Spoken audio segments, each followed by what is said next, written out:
at 10:02, I believe, and we'll ask for are there any additions to the agenda? As you notice, there's one in your additions package there. Any further? No? Seeing none, I'll give you a motion to move it forward, Mr. Chairman. Okay, thank you, James. All those in favor? Thank you. Adoption of the minutes From the March 26th meeting, they're in the package.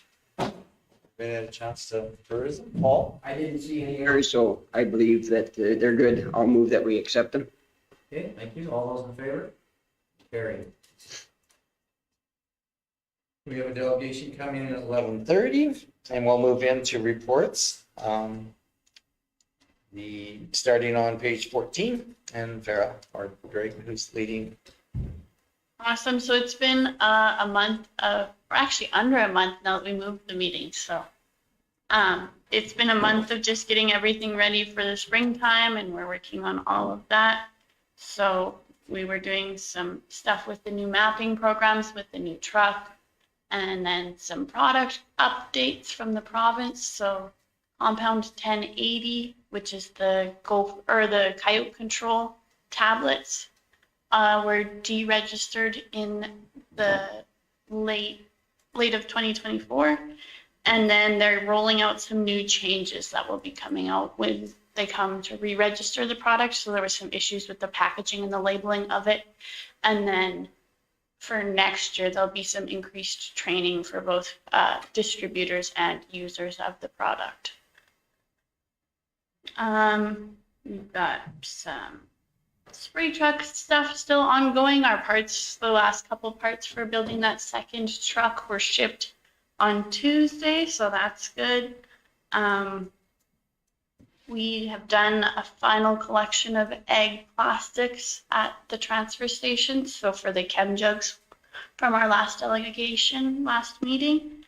And then we're working on getting some of the larger containers identified so that the Clean Farms can recycle them. We have, in the next page, we have some updates from the egg plastics program. So we've done some social media campaigns, but just again, here's some of the local retailers that are doing collection. There's also a link to on-farm pickup. So if you're a high enough volume producer, you are eligible to have pickup on your farm, and you just register with Clean Farms. When Davin was here, he discussed potentially having a shared farm site. So 2 farmers would have the collection site at someone's vineyard or something. Ernie, what is your minimum volume that you would look at? I think Andrew's opening it up for you. It depends on the product. So for like the bags, I think you need 10 bags a year of egg plastic jugs. So like 23-liter jugs. And then for totes, I don't want to misquote it, but it's like, it's not that crazy high for the volumes that people would be producing. I had that sheet in my desk, but it's not here. Is it? When it comes to your grain bags, your silage bags, Like, how do they measure those volumes? It's by the foot, I think. I think, don't we wrap those up? We can help you with it, yep. What's that? Yeah. You have a Yeah, free grain bag rolling collection program.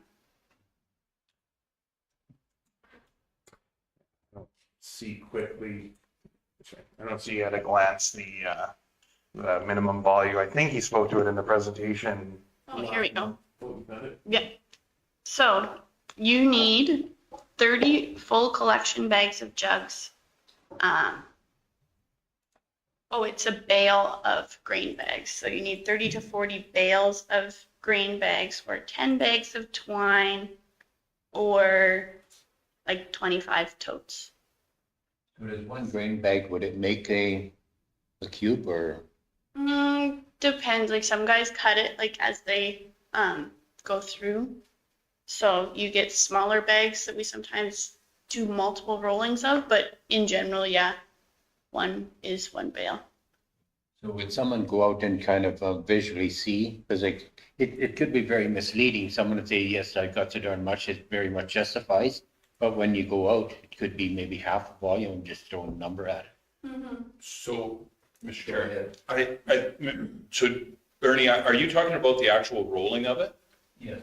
Okay, I don't think we have a minimum on that. We would go roll 2 or 3 bags up. Oh, sorry. I thought you were talking about Clean Farms. Yeah, we'll roll any amount. Oh, yeah, I also understood that you were asking it for the on-farm pickup, what the threshold is for on-farm. Yeah, no, we don't have that. We have our rate papers, that's what we. Sometimes there's guys that'll like, because we do it with grain bags and silage tarps, so they cut their silage back, and then a couple weeks later they do another cut back of the tarp.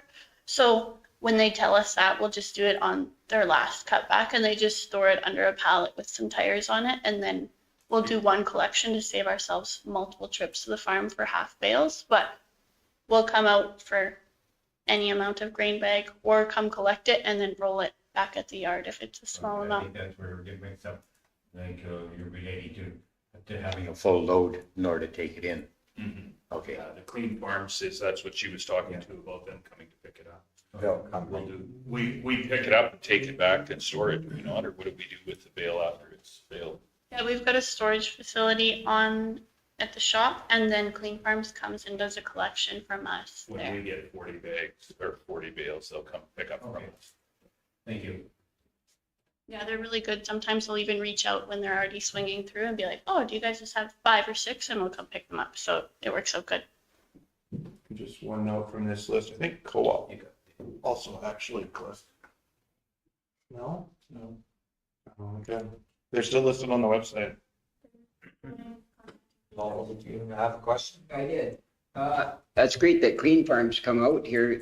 Have we ever looked into the one at Bashaw that recycles? That is Clean Farms. Oh, yeah. That's where they take it. Oh. That's their unit in there. That's our kind of depot here. That's why I think when Farrah says they come and pick up 5, they're doing a swing by and they may not be quite full, so on their way through. We're pretty fortunate in our proximity. I just thought it was some other. I think that organization, the way I understand it, contracts to Clean Farm. Any other questions on ag plastic? Dave? Because we used to have to take it down south by Drummond or whatever. Tilly or something, I think, yeah. There's a lot better thing there. If they're taking the cost of it, that's wonderful.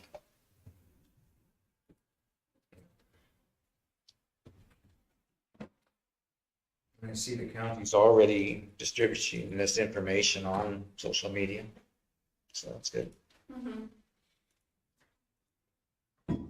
And then next we have our vegetation management program, just another awareness thing. We're doing the central third of the county, so that's Township Road 40 and 400, and then Township Road 37 that we go between, and then we have a spray exemption form that people can fill out annually before May 6th.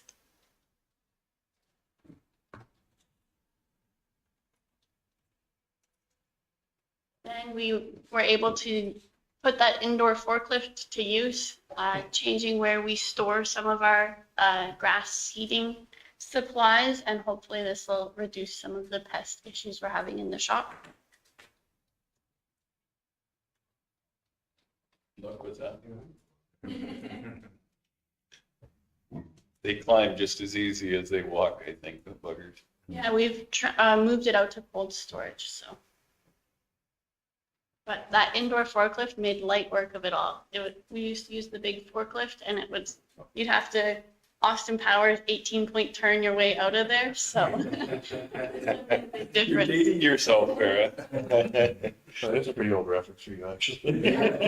And that was removing grass seed from the mezzanine. They weren't putting it up. But. And then we distributed some rodent control stations for Richardson ground squirrel at various ball diamonds throughout the county, and then at the shop as well. James? So, is there a chance with these of a secondary poisoning? So I had an individual phone me about what product we're using. And then they were just worried about a dog getting sick from it. So what, can you explain a little bit more to that? There is an inherent risk of secondary poisoning. That's kind of what the bait stations aim to avoid is kind of, they're supposed to be tier 2 tamper-proof bait stations. So with that, you get a little bit less risk specifically to direct contact. But then because these products, just because of the way they work, there's some risk of secondary poisoning, but because they're multiple feeds, you get less above ground gopher death. Yeah. So they usually die under the hole, in the hole. So your risks are a little bit lower, which is kind of. So what would the typical symptom be that you would see in your dog? Just vomiting, or what's like, what is the, is there signs to look for? Yeah, they kind of look a little bit like strokey. Like, Okay. Okay. I don't know how you describe it, but Nope, fair enough. but there is an antidote for all 3 products we distribute. So Okay. vitamin K1 can be used as an antidote. I think there's a, So is it free or is that a cost? that'd be a question for your vet. Okay. Oh, I see. So you would buy it from the vet. The vet would, yeah. Depending on what they've eaten, they don't travel all the time. No, I think it's quite a small window, but Fair enough. I knew nothing about it, so I thought I would ask. all the products we have are anticoagulants, so there would be, it disrupts the blood vessels internally, so that would kind of happen to your pet. Dave? What I've had to do with it, I think it fattens them up and they get too fat and die. It doesn't kill many of them. Yeah, that strychnine would kill them, but it's not supposed to be harmful to dogs and that eat gophers. So No, it is. That's what they're saying. I know it is. That's what This she's stuff saying. is- No, that's what she's saying. And you guys go around and gather them every day, or? they die primarily down, so the risks here are low because they're multiple feed. They're easier to shoot when they're fat, David. What? They're easier to shoot when they're fat. They run slower. Yeah. My personal opinion. Kill anything. Yeah, we're doing some, Kill more in a week and then kill in a spring. yeah, we're doing some trials at the shop with all 3 products that we distribute, because primarily we distribute the most Rosal and very few people are uptaking the other 2 products. So I'm trying to see if they compare to each other. So then after this, we had the cattle scale calibrated. So the guys came out and did the cattle scale calibration. So that was kind of interesting. Our scale, they actually didn't have to do any adjustments to. We were still square after the full year. That's good. Good nose. Then we had our other ag staff went out and did the classroom agriculture program. So they did presentations to 100 different students at 5 different schools.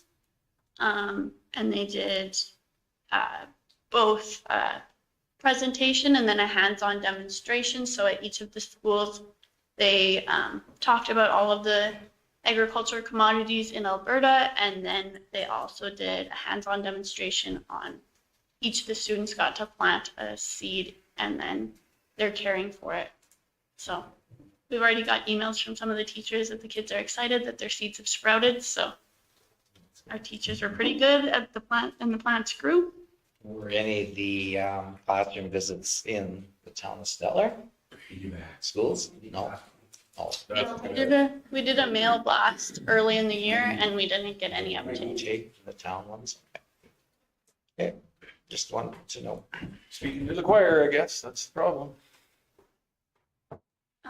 Then we also hosted an environmental farm plan workshop for 2 producers, and we have 2 environmental farm plans pending approval.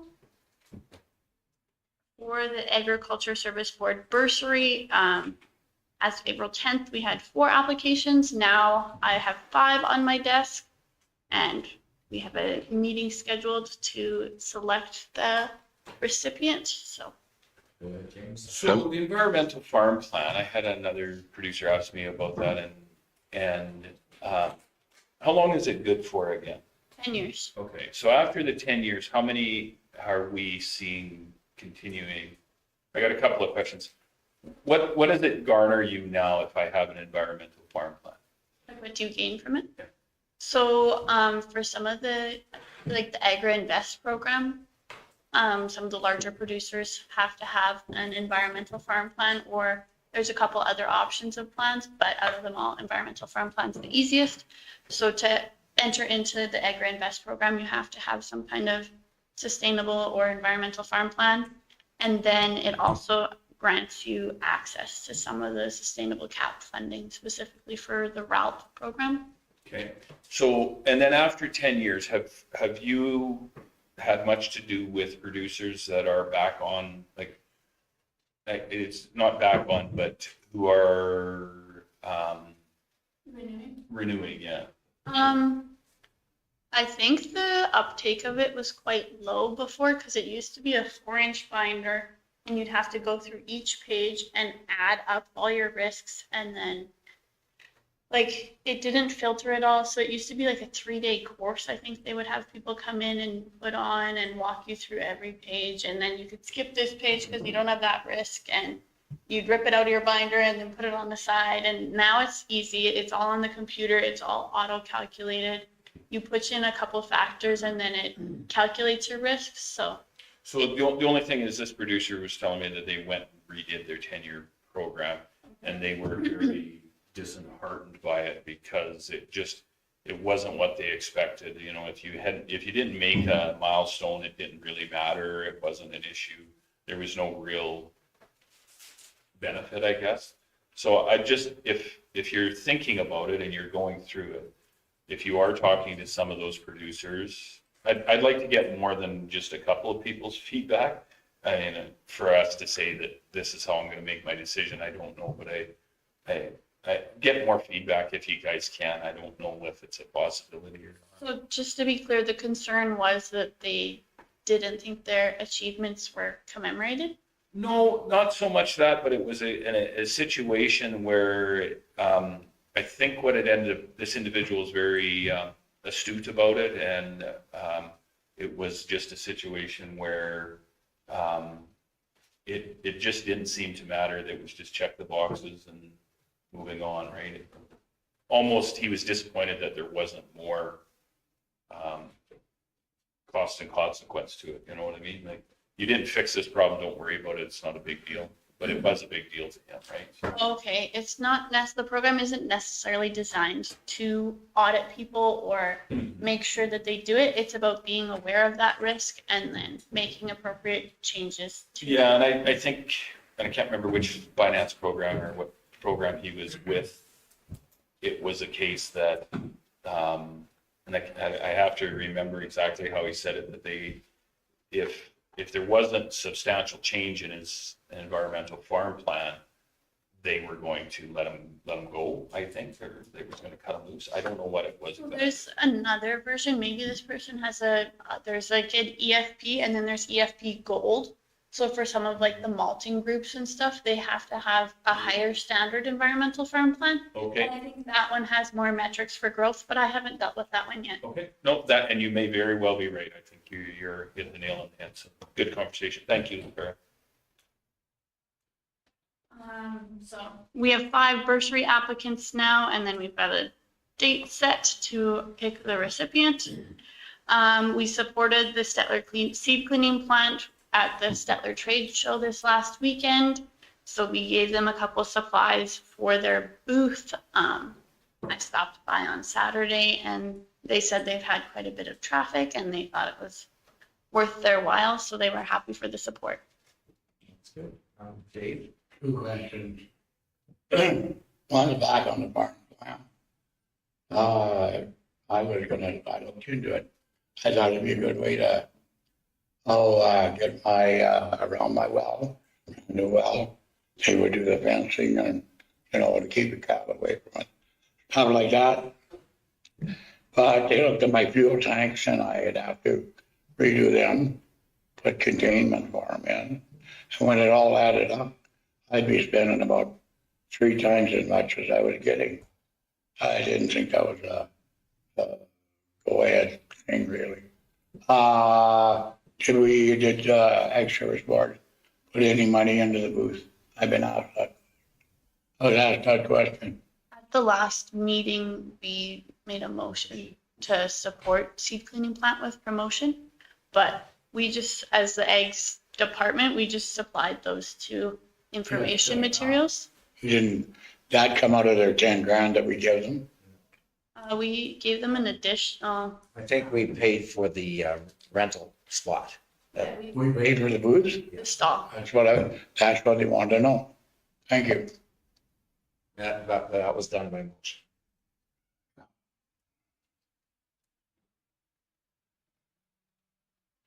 I was at another function.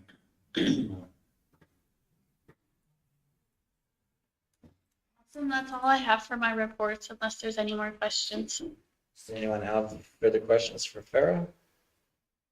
Not all that. Larry? Thank you. All those in favor? Carried. I was gonna ask you how long it took you. That's a lot of work. Yeah. Yeah, good report, Farah. Moving on, there was no board request for information. Was there any business arising from the minutes? Didn't see any. No. We'll move on into new business. Request for decision 8.1, cancellation of May ASB meeting.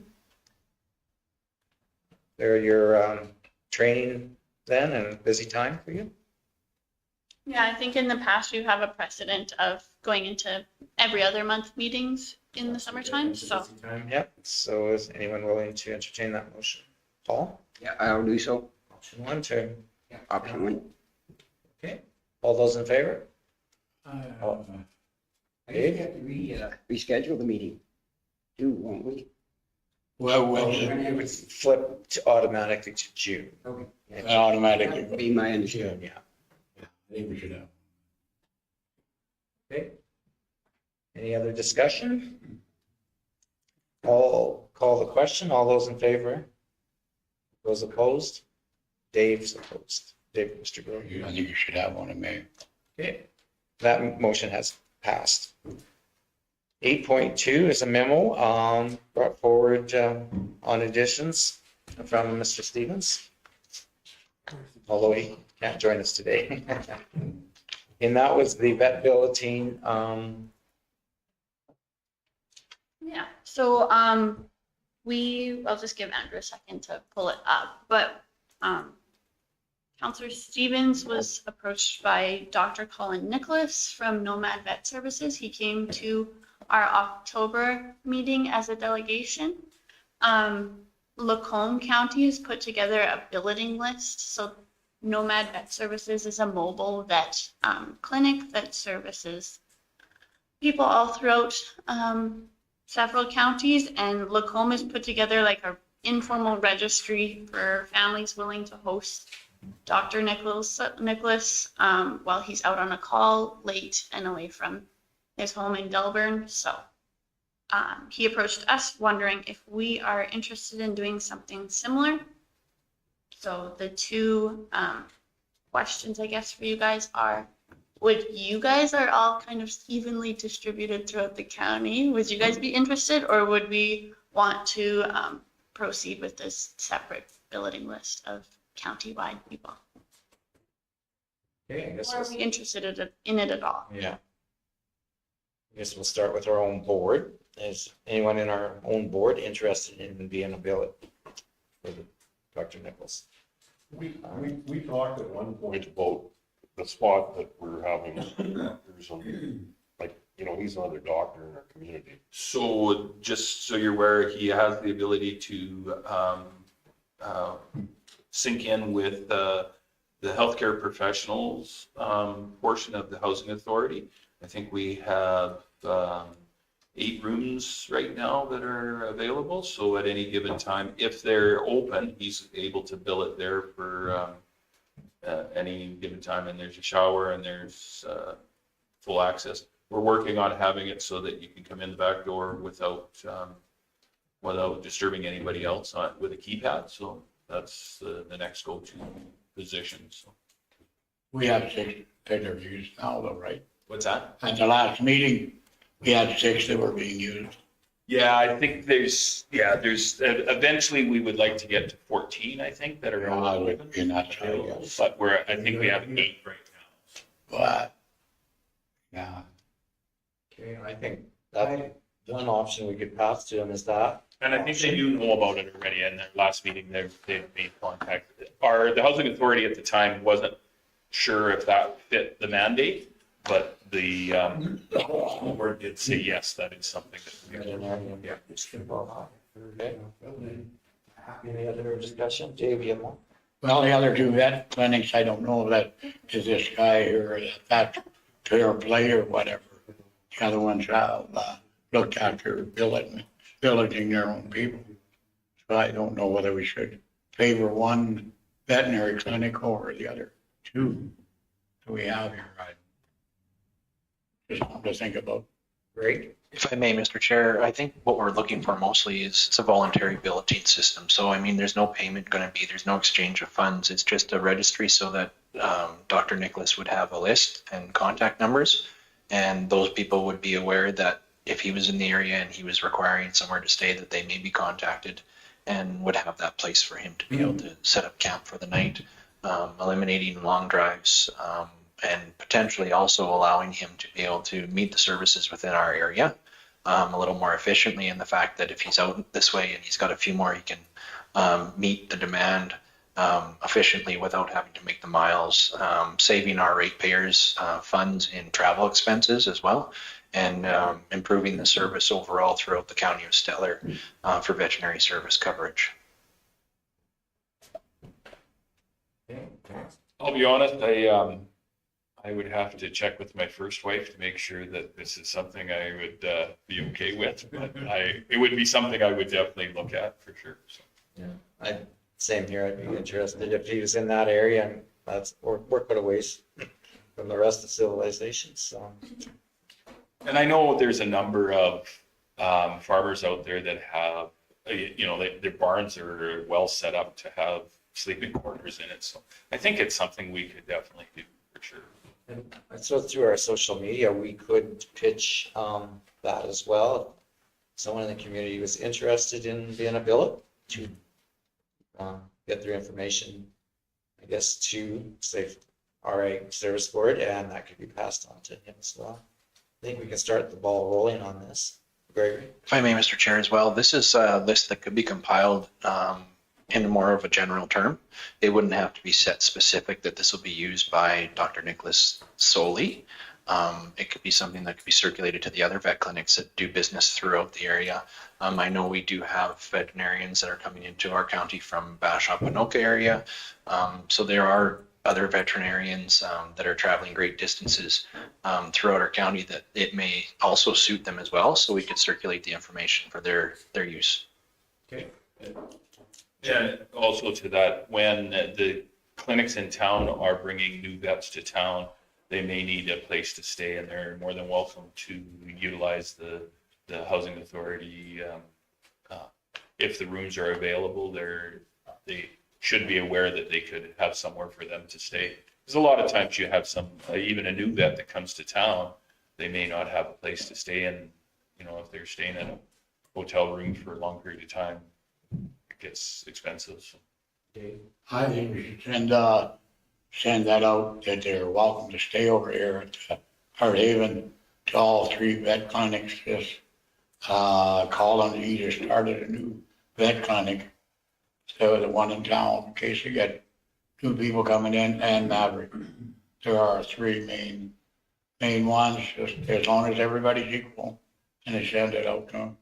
The board, whichever you are, if you send out an invitation, that they'd be more than welcome to use those, so it'd be great. That's what I said, yeah. You were talking about one individual, this guy. I think And I think you all should have. I just said that all of them could utilize it, Dave, but that's okay. Yeah, and I think we've got to that point already where we've expanded our scope. It's just not. And it's been a long time getting that in the rooms that we could use. I know all about that. Okay, any more discussion on this, or do you have enough to get the ball rolling to reach out to, I guess, through social media or something? Mr. Chairman, I'll make a motion that we instruct administration to set up a billeting list with the number of options that we have supplied right now. Yeah, and go from there. Okay. So any further on our board, if, after you've discussed it, if you want to offer your homes for billets, you can get a hold of Farah, and then we'll put it out to the general population. Okay, all those in favor of James's motion? And that one's carried. Moving on into correspondence now, starting on page 23. I guess I'll let Farah step us through that. Okay, so the on-farm efficiency program opened on April 1st and it's already closed because they had so many applications. It Okay. closed on the 14th, I think. So that's one where you could get farm security or efficient grain handling. So you could get driveway cameras, grain dryers, other kind of smart technology on your farm. So this program had quite a bit of uptake and they're already at their limit of applications. So That was quick. very quick. Here's another update from the provincial wild boar specialist. So she has another newsletter out. The last one was quite interesting. This one is too. So it talks a little bit about some of the research that they're doing with ear tagging some wild boar in the Elk Island National Park and in Two Hills County. So they're doing some research on kind of tracking how the boar move. So kind of always puts together a very interesting newsletter, I think. So the next one is that the province is investing $18 million in protection against aquatic invasive species. So last year we saw an increase in the fines for not pulling your plug, not cleaning your boat properly, passing the inspection stations. So the province is remaining diligent and then increasing the budgeting for that program. So that's good to see, since those aquatic invasives are a huge threat and quite difficult to deal with once established. So we are mussel free in Alberta, so it's good that the environment minister sees it fit to keep it that way. Next up at RMA, the ASB provincial committee met with the deputy minister. They discussed some topics like egg plastics recycling program, the tariffs on agriculture, some of the biosecurity depopulation measures, and weeds on well sites.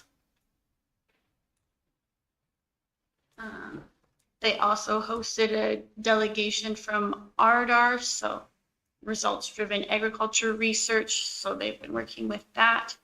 They're a big funder of some of the research associations. So they give some of the base funding that research associations like Battle River Research Group would have as kind of a base.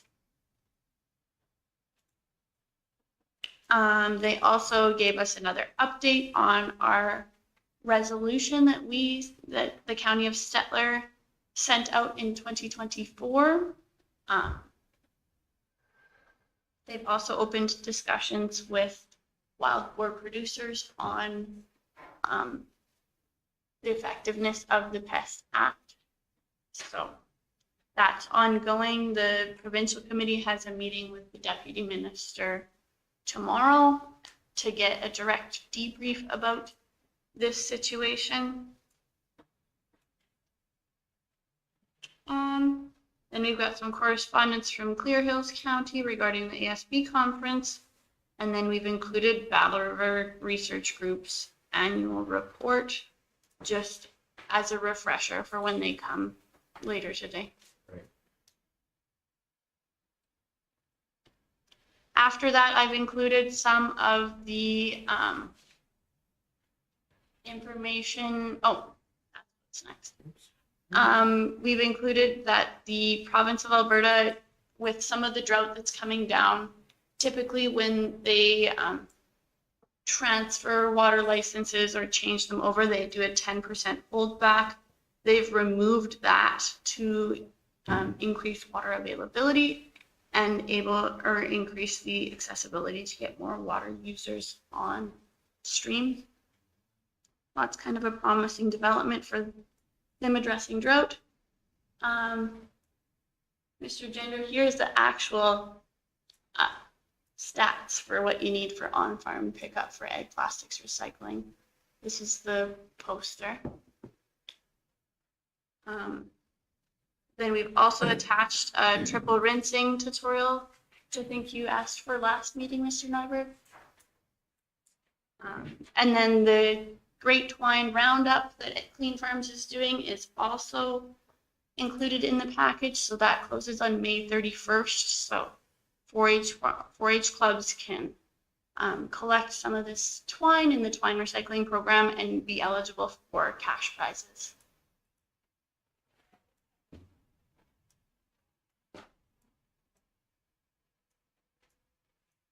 And then, like always, we have a moisture situation update for you guys. Kind of rocking lately on moisture. Exactly, yeah. And then at the last meeting, we discussed some of the resources that the province had shared for wildfire prevention and awareness. So this is the farm and acreage wildfire prevention guide that they had shared from that webinar. Yeah, it's always a transition when the snow leaves till we get lots of green grass. It's such a fire hazard. Mm-hmm. And then the last thing in here is before the end of the month, there's some AFSC, so some of your crop insurance deadlines are coming up, just to have it in the package and make people aware, just as a little reminder. Can that be made shareable? On the social media? So I like to flip it on some of the area bulletin boards just for the. Like you want physical copies or social media copies? Or both? Okay. Yeah, I can send this to. And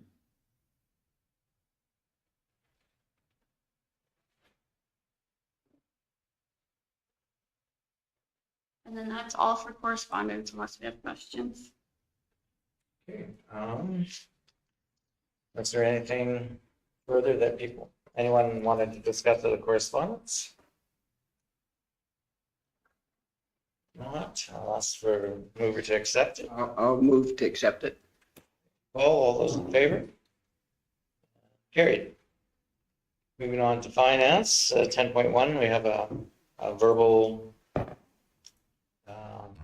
presentation on year-to-date. Gregory?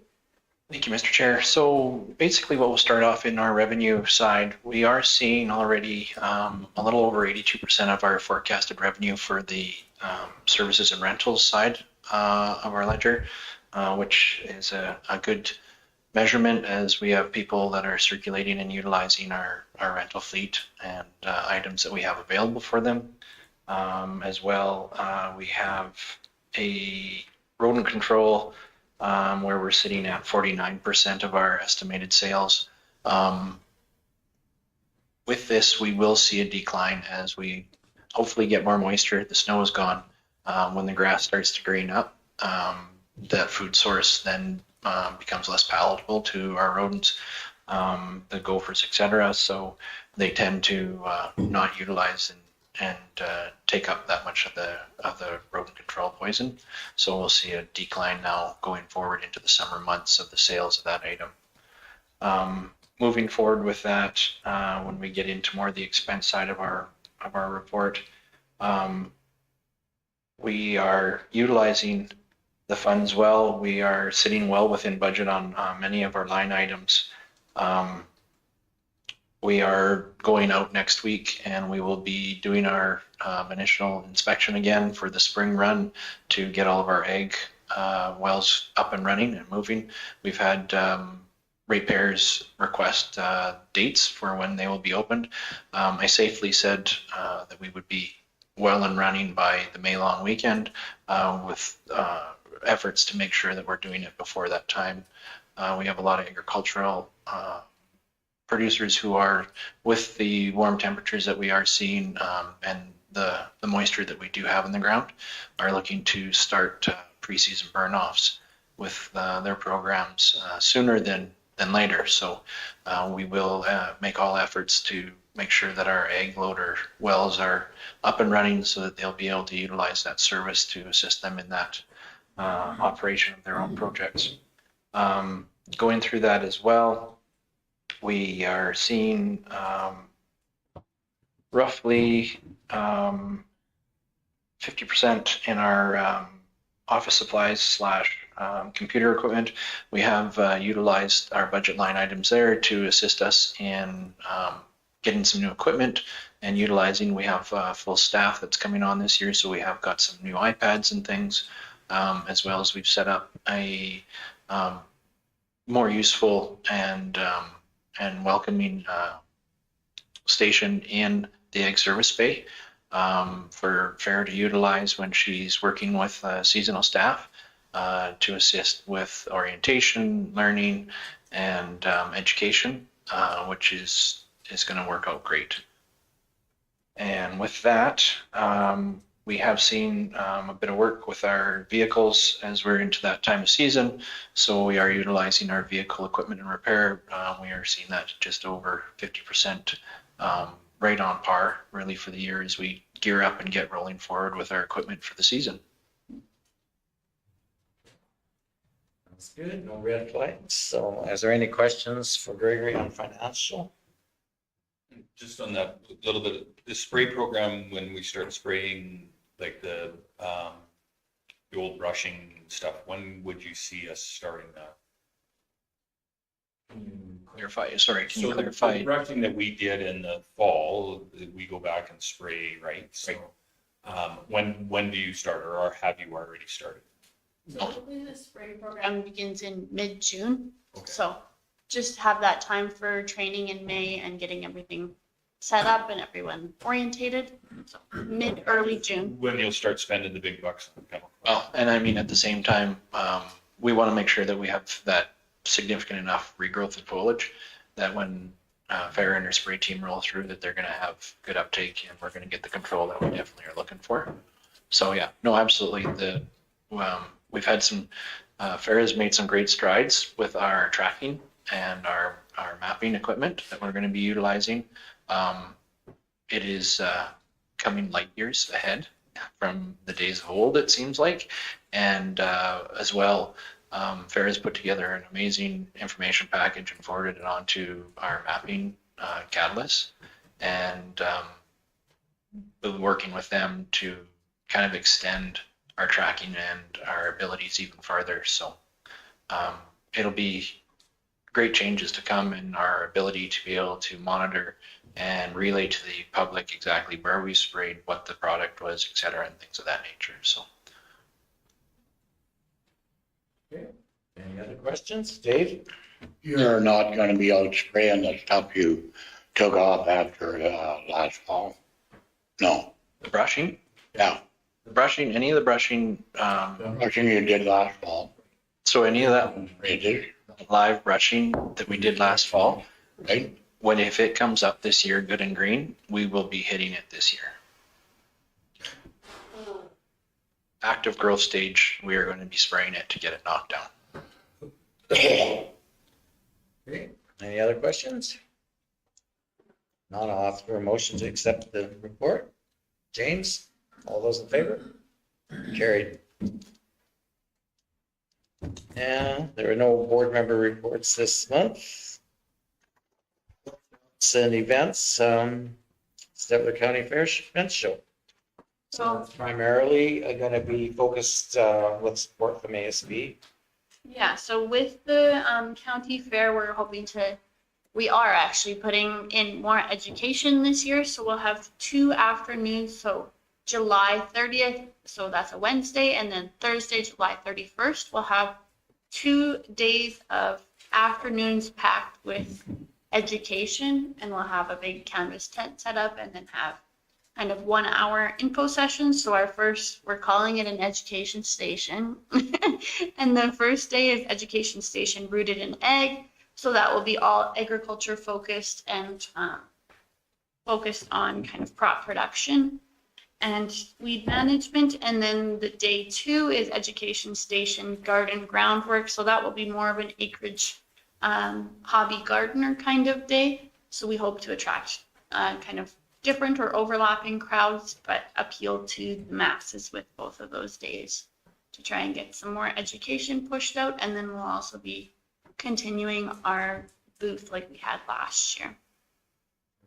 Okay, sounds good. And I guess we have an in-camera session coming up as well. Just one piece on the, before we move in camera, is on the letter that Justin, or email that Justin forwarded to me from Colin. There was a piece at the end about wanting to know if anybody from the county would want to tour the University of Calgary Veterinary Department and then invite someone from that department out here. Is that, do we want to get into that level of detail or is there any, yeah? Tour some of our young kids there in person. Yeah. Get them excited about what's going on. It's too bad we couldn't have did it when we were at FCM or something last year. Yeah. Really, right? I mean, heaven forbid we would do something like that, right? Just the last paragraph of that letter from Colin I see, and I was just thinking, do we need to address that one way or the other? But I would leave that note in administration. okay, and we can put some more thought into it at another time, so it won't get dropped. Yeah. Okay, we'll consider that then. Alrighty, then we have an in-camera session. Dave? What's our, pardon my voice, what's our budget this year for the fair? How much we putting in? We committed a five-year commitment of $10,000. Is it? Okay. That's all I had was asked that question. A couple of times I wondered. Thank you. And that's, we're working, it's a piece of our community engagement because we have a budget for community engagement anyway. And we focused on, several years, we did trade show. We had a big booth at trade show and then we focused on town hall meetings. Now we're focusing on one central location where people gather anyways. It's just sort of mixing up our community engagement. Andrew? And if I can just go over or add to that this year we are reducing the focus of what we bring to the county fair to be ag focused. Last year we brought all departments and a considerable amount of staff because it was new and we weren't sure what was going to happen.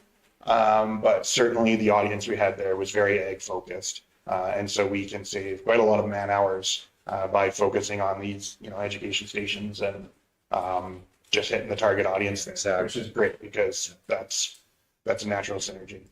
One other thing I've found is our county is so accessible. If people have planning questions, if they have any type of questions, they just pick up the phone and phone the office and they're right there. But, so anyways, and Dave, did you have? Yeah, if they have a question, I would say too. But at the end of the day, we only have one pot. So we get this money out of.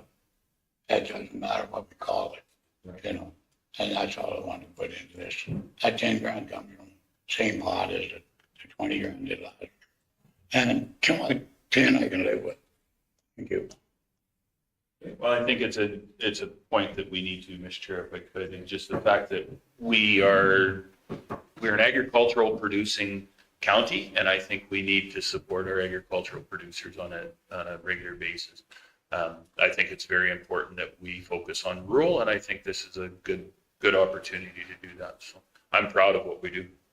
I think sometimes we forget about it, and that's good that you were actually that the county is starting to think about the agricultural part of it. Thank you. And as the Ag Society wants to revive the theme of the old county fairs, we're supporting that. And it seems very popular in the community, and it's a good draw for Stettler. And it's something that the community is quite keen on. Okay, now, if there's, Paul. And just to add to that, it isn't called the town and county, it's called the county, so they're putting the emphasis on the county, so. Yeah, it's Because I think North American wide, the county fair is something that's been well known throughout North America. Gregory? May as well, Mr. Chairman. The ASB support with the county fair also does intertwine and support council's request that we work economically within our boundaries to try to enhance and bring more people to this area. And I do believe with the events that are hosted during the county fair, we do see a great number of the population that are coming to our area from outside of the county borders, and witnessing firsthand what we do have available here for services, both agriculturally and otherwise. So it's a great effort to support council's strategic plan in order to move forward with our economic plan as well here. And I think the feedback I received from the Heavy Horse Show last year, they were very happy with the hosting here in Stettler, and they'll be back. So it'll likely grow year by year. Well, on that subject, are we gonna have more than 3 sets of teams this year, or should a guy get on it and see if we get? That's kind of out of our realm. I mean, that's an Ag Society thing. It's a beautiful thing. They put our name on it. We get a lot of credit for it, but they do all the work. But that also means they make the decisions. Because when they used to have that, they had 12 to 15 teams. Yeah. I think we should do a little bit more of our homework. Are you talking about the pole teams or the chore teams? What? The heavy horse pole teams? Every horse pull, yeah. Because they're also, I don't know if Nikki talked to you guys about this yet. Yeah, we have. I was just going to talk about There used that. to be 12 or 15 whenever they had one of them. James and Larry? So when the Ag Service Board was here, they mentioned that their chore teams, they're going to ask each counselor to join a team and help do the chores. So I'm quite excited about it, actually. I'm not worried about you, I'm worried about Justin. I just gotta trip him up first and then I'll be okay. That's exactly a little Tanya Harding going on. I agree with you. And with the show, as word gets out, that's what will spread a show. As far as the heavy horse show itself, they became very limited through COVID. So I think probably some people were sitting back at home with the wait and see attitude, but the reports we had coming out of this were very good. So I know I talked to a couple of judges at the end, and they said, if it continues, it's going to continue to grow and grow and grow. So. Yeah. And the Ag Society is revitalizing that pool a little bit this year and branching out a little bit more, and then also trying to get incorporated with like a circuit. So catch the guys coming from Vermilion where the last pull is, and then we're on, I forget where the next stop would be, but they're really working to get more integrated. Okay. Good discussion on the county fair. Anything else? Mr. Chair, next on the list is an in-camera session. I'll give you a motion to go into camera. Okay, all those in favor? Carried.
Carried.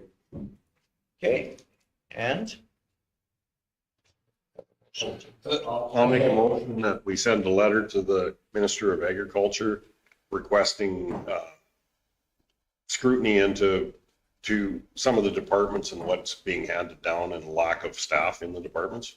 And with one regards Specific to be active.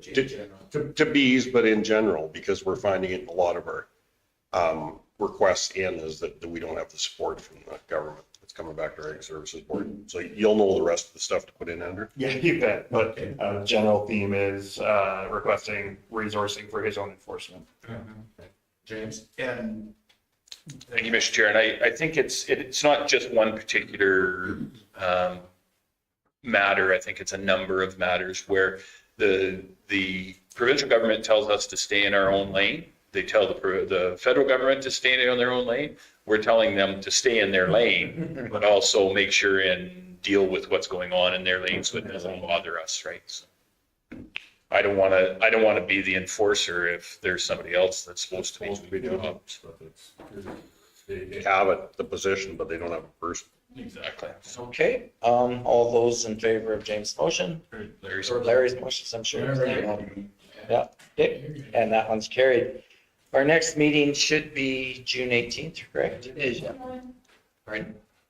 Oh, June 11th, okay, Early now. June 11th, okay.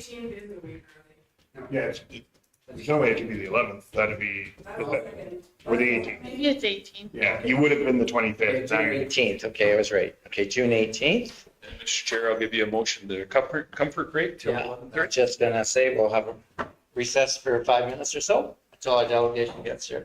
All in favor? Carried.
Okay, I'll call this meeting back to order. And being we have guests here today, we're going to start with introductions. And I'll start over on my left with Greg. Ray Jackson, Director of Operations. Krista Schlender, Administrator of the Mine. Gender. Good morning, gentlemen. Paul McKay, Township Superintendent of Red Wolf. Good morning. Dave Grover, board member. Clark, board member. Les Stolberg, ASB Chair. James Nyberg, board member. Sarah Fisher, Assistant Manager of Ag Services. Oh, just hit that. And Rich, Director of Municipal Services. I'm Michelle McGraw, Legislative Assistant. Okay. And for the record, we have a vet online, and if you guys would introduce yourselves. You can bring a second mic. Yeah, we're welcoming, You won't be seen. Stan Schulmeister, I guess Chair of Battle River Research Group. okay, welcome Stan. Hello, I'm Esan. I'm the new manager at Battle River Research Group. Welcome, Mason. And go ahead with your presentation from the Battle River Research Group. Good morning, everybody, and thank you for the opportunity to present to you today. I'm Stan Schulmeister, Chair of Berg, and also the Reeve of Painters County. I'm excited to introduce our new manager, Asen Rapier. We feel very fortunate to have him leading our Battle River research team. I'll speak briefly on success of the board, challenges, and the direction we are taking on facing these challenges. The greatest success of Berg in 25, bringing in Asen to be part of our team. With a template from Erica, we are currently updating our employee relations and policy manual. Last review was in November of 2011. The board has identified the greatest asset to Berg is its staff. Through the lens of retention and capacity building of staff, we are reviewing the policy manual and will be adding a section on supporting and continuing education to increase capacity of the staff, with the hopes of retaining our staff in a very competitive ag research space. As a board, we are keenly aware of the programs and services Berg provides, an important role in supporting our producer in a very challenging and changing environment. The board has identified a gap in communicating our role and successes with our municipal partners. To help ensure our municipal partners are informed on the benefit of being part of Berg, we will, by sending out a municipally focused spring and fall newsletter to our municipal council for information highlighting the programs and services provided to each individual municipality. We will continue to be available for presentation to council or ASB on an annual basis. Our programming at Berg is focused on 25% small plot trial, 25% large farm trials, and 50% extension programming. Having small plot trial throughout the entire region comes with many operational and fiscal challenges. Having a focus of 75% programming involving large farm trial and extension programming can be delivered effectively and efficiently through our municipalities. We are currently in our third year of our strategic plan. Every year, the board reviews the challenges and successes of the previous year. One of the goals identified was to have a full and engaged board. I'm pleased to report for the last 2 years, our board has been full and very productive in bringing new ideas to the table. Our board members are on a 2-year term, maximum of 3 terms. We invite new members to join our team at our AGM in March. The challenge we are facing is the interest in becoming a board member is growing. We have also had interest from other municipalities in becoming a part of Berg as we continue to engage past members. A challenge with the possible additions to other municipalities is the composition of the board, as it is imperative that the representation from municipalities who contribute to Berg and the importance of having producers actively setting the programming for Berg is essential. In the future, we may have to possibly change the board structure to accommodate the possible growth. We're also working on a long-term contract with our municipal partners. Our hope is to have all municipal partners which are consistent and will provide fiscal sustainability to Berg. These are a few of the government's highlights of the past year. Now I'll turn the presentation over to Asen. Thank you.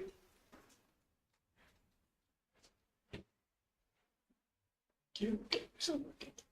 Right. Hope everyone can hear me. So I will just start with the presentation.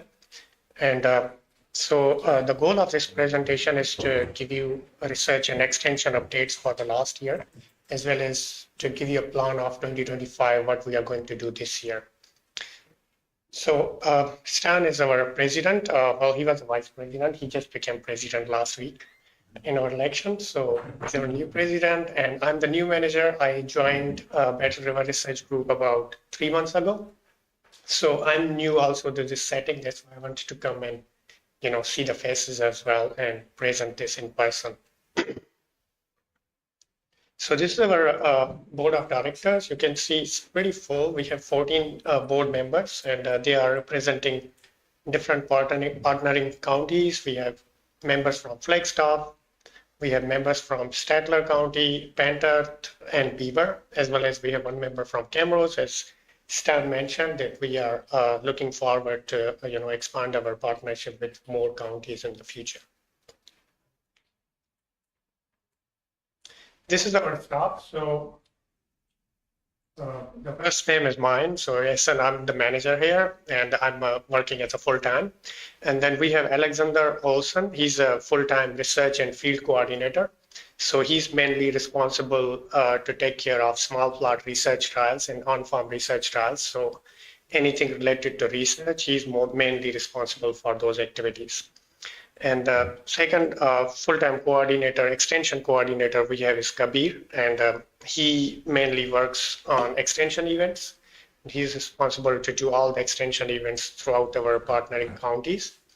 And in the summertime, during the seeding, he also helps us with the small plot research and on-farm research trial. And Donna is our bookkeeper who works as a part-time to keep our payroll and bookkeeping. And then during the season, we hire 3 to 5 summer assistants every year to help us with small plot research trials and on-farm research trials. So right now we are already in the process. We have already hired basically 3 people for this year. And as the season goes, we usually hire more if we need more help. Jason, are you open to having questions throughout your presentation? Sure. Go ahead. Okay, I was just wondering for your seasonal staff, do you qualify for any grant funding for them? Yes, You we applied for Summer Canada grant, Okay. Summer Jobs Canada grant, and most of the time we are able to cover all of the wages for the summer staff through the Summer Canada Jobs grant. But sometimes we have to pay, for example, for Summer Grant Canada job, the requirement is to have a citizen or permanent resident. But sometimes if it's hard to find someone who's a citizen or resident, then we have to go with international students or people on work permit. Then Summer Canada grant basically don't cover wages for the international people. Thank you. So this is just a short intro of myself since I'm new here. You don't have to read this all, but I'll just, I just put pronunciation of my name. It's a little bit tricky, so I'll just say A son. It's like a J with Jason without J, I usually call it. That works. Jason. And I previously, before I came here, I was working as an applied research coordinator at East Central Research Foundation in Yorkton, Saskatchewan. ECRF was an organization similar to Berg. So they also do small plot research trials and on-farm research trials in Saskatchewan. Prior to that, I completed my PhD in soil science from University of Alberta. And my main focus of the research was soil health and drought management. And before that, I did my master's in the United States in Missouri, where also my focus was soil health and cover crops.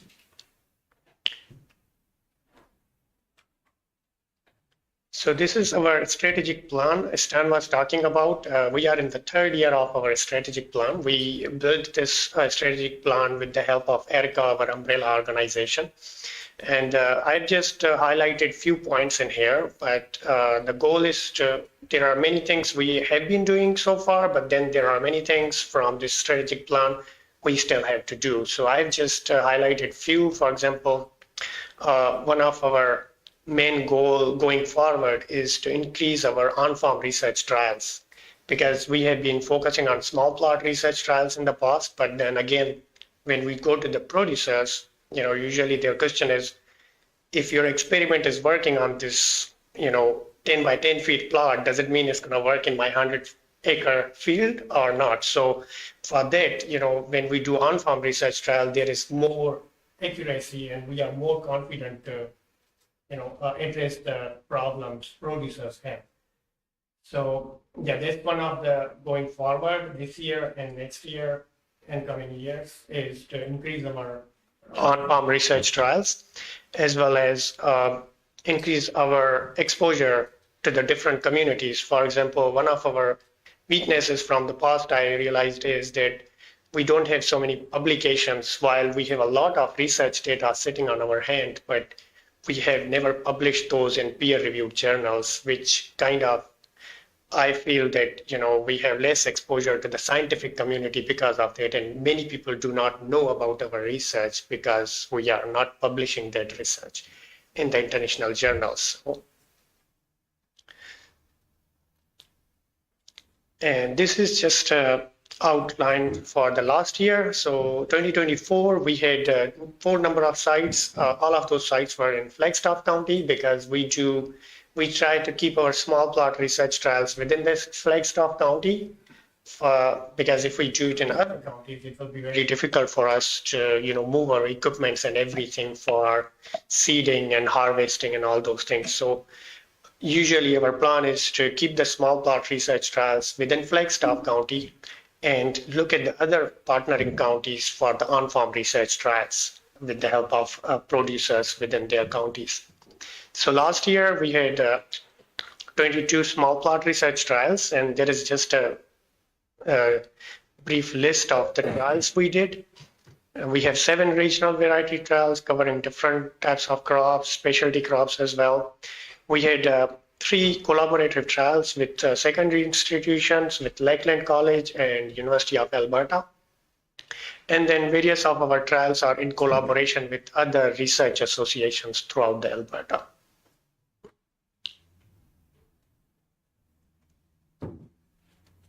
This is the image from last year. So last year we had about 24 extension events, including our field day.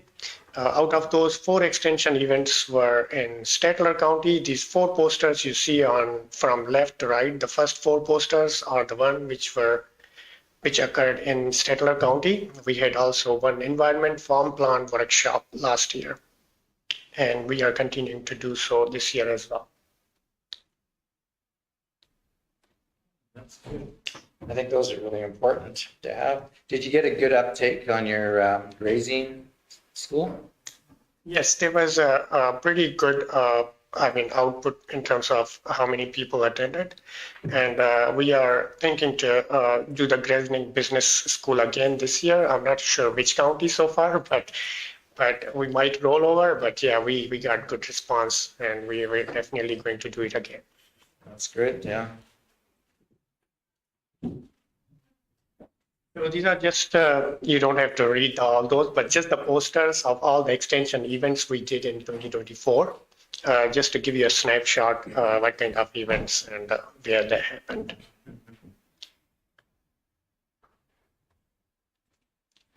This was our financials for 2024. So as you can see, our total income was about $500,000, and our total expenses were $500,000 as well. As you know, that we are a nonprofit organization, and by our base funders, which is RDAR, we are required to have a zero profit policy, zero budget policy in our organization, where we have basically, if it's $500,000, we have to spend all the $500,000 on everything. So the chart is just showing you where our funding is coming from. The biggest part is funding coming from base funding through RDAR, which mainly covers our salaries and other expenses. And the second biggest funder is municipal counties, as well as some industry trials we do. So how do you, if you're always got to be scaled up, how do you guys plan for new equipment purchases? Are you allowed to put money into reserves to help that out? No, so for the purchases, capital purchases, usually it's a different way. We can't spend this funding on our capital purchases. For example, this year we have got a capital grant from Government of Alberta to purchase a new seeder. So we needed a new seeder. We submitted a request, some other organizations as well. And every research association in Alberta, they received some amount of funding to, cover the capital purchases.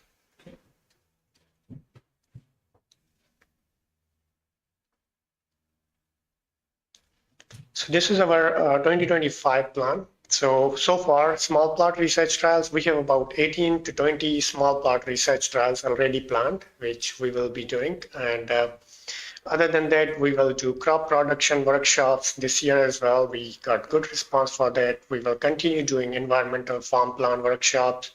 We have our field day. Usually it's in July. We don't have a date yet. And also one more new thing in 2025 plan is to develop a video library on YouTube for potential trials. So I see we have the YouTube channel, but it's not very famous. I mean, we don't have subscribers at all. So going forward, what we are thinking is because we have so many small plot research trials, we will pick few trials which are important to the local producers and make a video library of those trials from seeding all the way to harvesting and data analysis. And also it'll be kind of a 10-minute video for one trial, which will cover everything from seeding all the way to the data analysis and conclusion and results.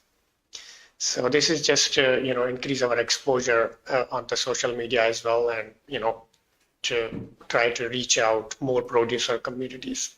What's your kosher project? So the kosher project, we started last year, and we are going to continue this year. And that one is to look at the kosher population, I believe. I don't know so many details about You're that. not seeding it, are you? No, We're gonna see that at Stan's place. No. Actually, we're supplying seed for Stettler. Oh, okay. I see the winds blow this way sometimes, yes.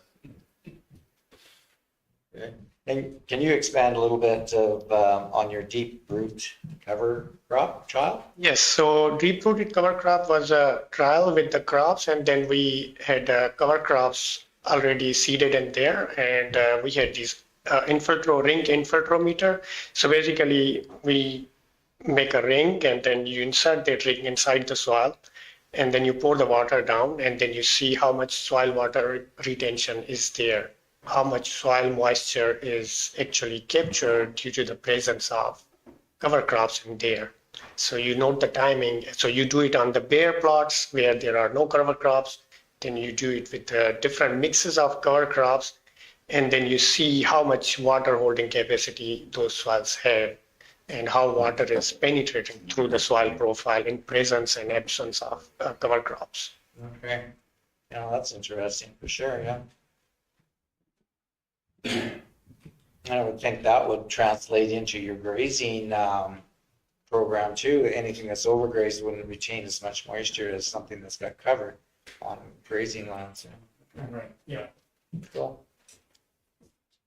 Other than that, we have our LinkedIn and Facebook page as well, and we are trying to promote those pages more because I feel in terms of how much work we are doing, we don't have that many followers. So that is one of the things we request from counties as well.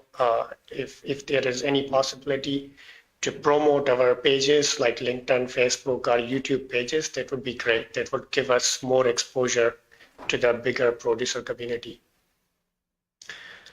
This year, within the staff, internally, we will do more formal training of our staff. For example, experimental designing and data analysis. So when I joined Berg, I see Alex, our field and research coordinator, has been doing already a great job.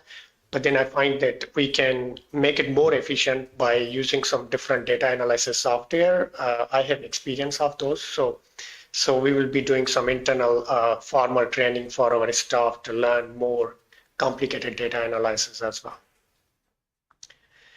And Also, another important thing we have to do this year and next year and coming years is to find and work with producers within our partnering counties. For example, Stettler County, we will be looking at the producers who are interested to do research work with us, and we can always make a plan for them, which is easy for them as well. But at the same time, we can collect the data and make a research study out of it.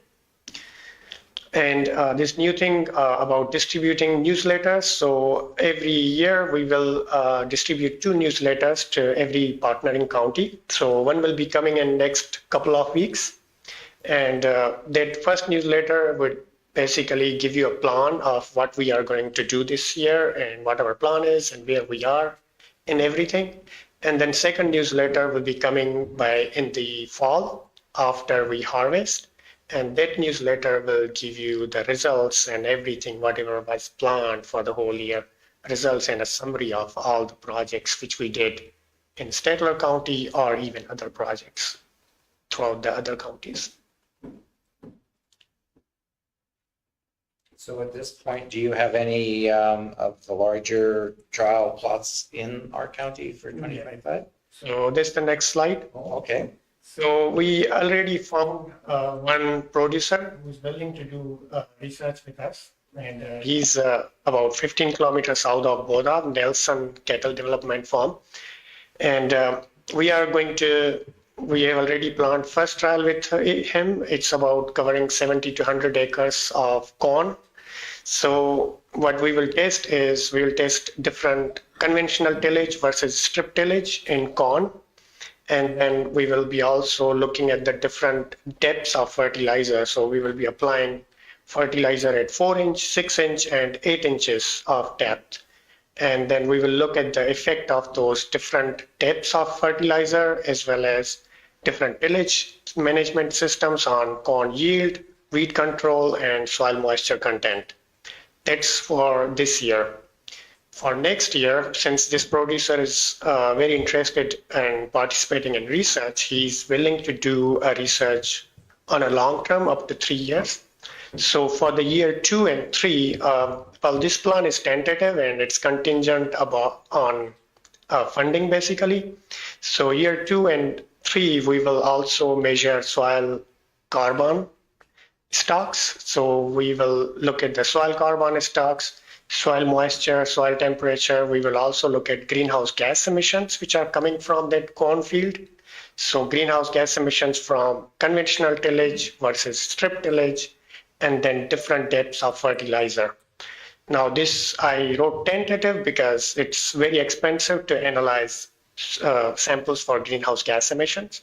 So I have already applied a proposal to RDR for this study, and it ended up, for 2 years, it ended up to about $500,000. So I'm not sure if it will be going through, but either way, we are thinking and looking at other opportunities and other funding opportunities as well to make this happen. Because if we can take greenhouse gas emission sample from that's a big study, because it's not something people take soil carbon samples and estimate soil carbon stocks based on what already is present in the soil carbon, but nobody looks at how much carbon is already released out of those soils. So, because I guess it's expensive, that's why, and it's very time consuming. But if this goes through, this is a great project to do on a long term. So how do you put a little cap on it or something, or? Yes. So for greenhouse gas emissions, what we do is we take a chamber, for example, those 12-inch PVC pipes. So we cut that 12-inch PVC pipe and we drill it inside the soil. And then that that ring is sitting in there. And then when you take the measurements, you put a lid on top of it, close it completely. And then there are so many things like temperature inside the chamber. You take the temperature. There are some other things like fan to distribute the air flow normally inside the chamber. And then after every, say, 0 minute, 10 minute, 20 minute, 30 minutes, you take a syringe and there is a septum on the top of the lid, and you take a air sample from that chamber. And then 0, 10, 20, 30, you send those to labs, and lab tells you how much carbon dioxide was released within 30 minutes from this area. So based on the area and how much carbon dioxide and nitrous oxide was released, you calculate record or per field. Cool.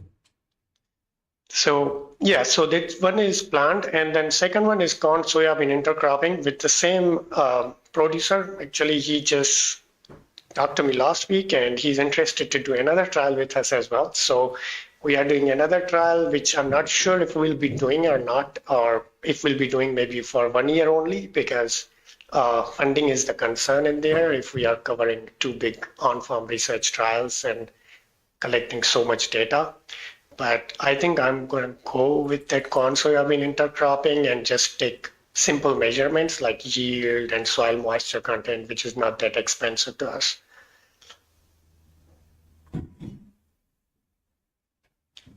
So for the on-farm research trial, if it goes through, as I mentioned, if it goes through 3 years for that long-term trial, it will be great. We will, again, for the extension work, we will cover a YouTube video on that trial to give an update in terms of a video for all 3 years.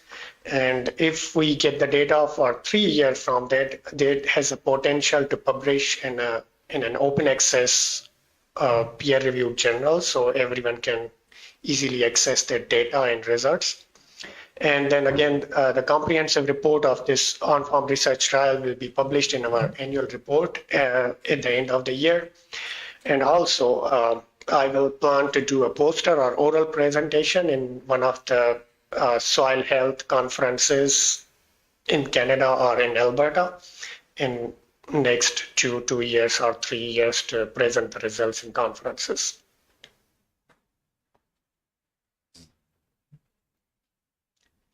These are our websites. I just put them here so you can see and share if you like. That would be great. So more people can come on our YouTube and Facebook. We also have a page on LinkedIn and Twitter. If you just search Battle River Research Group, you will find it. These are all our sponsors, and thank you to all the sponsors, including Stettler County. And thank you very much for giving us time to present today. And I'm nowhere to be seen because these pictures are from last year, so I was not here. But hopefully when I present next year, I will be in those pictures. Yeah, that's what they ran Photoshop for. You're in the white suit, we'll just say that. Anyways, yeah, well, thank you for coming in, and we really appreciate that as well, because I think one-on-one presentations are quite valuable. Does any of the board members have any questions for Ethan? Dave? No, there was 2 areas that could have put that. Kurtz wasn't ready to put it in, so they're gonna put it in, Lances. Yeah. It's interesting to have these plots in our county for sure, and appreciate you doing that. We certainly appreciate the information, and we often share anything Battle River Research Group related through our social media. When we get it, you forward it to us, we forward it on through our social media. So to get the word out, because you do good work, and the extension projects are really, or the workshops, I should say, are really interesting. So I think that's a great addition to our ag community. And any other questions from our board? Okay, well, thank you very much for your presentation, and you're most welcome to stay for lunch. We have it right next door shortly, so thank you again for coming. Thank you, Stan and Mason. Moving on, I think we've went through our ASB agenda for today. There's only one last motion we need, and if someone's prepared to give me that motion, Dave. I'll adjourn the meeting. All those in favor? And carried. Thank you.